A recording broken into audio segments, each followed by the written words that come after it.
comment l'économie numérique peut-elle être capitalisée au mieux au Cameroun? C'est la lancinante question qui se pose et s'impose davantage avec acuité de nos jours à l'ère des vents des initiatives de développement. Mais avant toute chose, que doit-on comprendre par la terminologie d'économie numérique? L'économie numérique englobe l'ensemble des activités relatives aux technologies de l'information et de la communication, la production, la fourniture et la vente des services numériques. Et c'est pour ainsi dire que les avantages sont visiblement perceptibles. Quand on sait que l'expansion de ces secteurs est indéniable au Cameroun, il y a des préalables.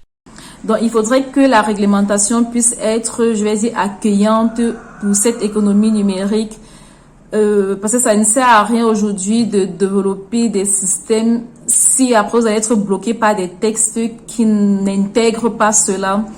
Donc, il faudra également qu'on puisse être doté en équipement. Donc, je vais parler ici, par exemple, d'une meilleure connectivité Internet, et également d'une meilleure fourniture en énergie. Donc, à part cela, je peux également proposer le développement de compétences. À cela va s'ajouter par effet moteur l'augmentation et la satisfaction de la clientèle, l'accroissement de la productivité haute qui n'occulte en rien quelques difficultés irrelatives.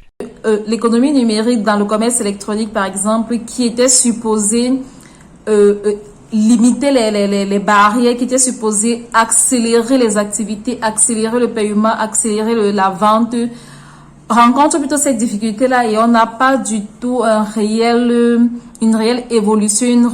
In fine, pour mieux capitaliser ces secteurs novateurs au Cameroun, il y a lieu d'allier savamment le triptyque savoir, savoir-faire et sécurité.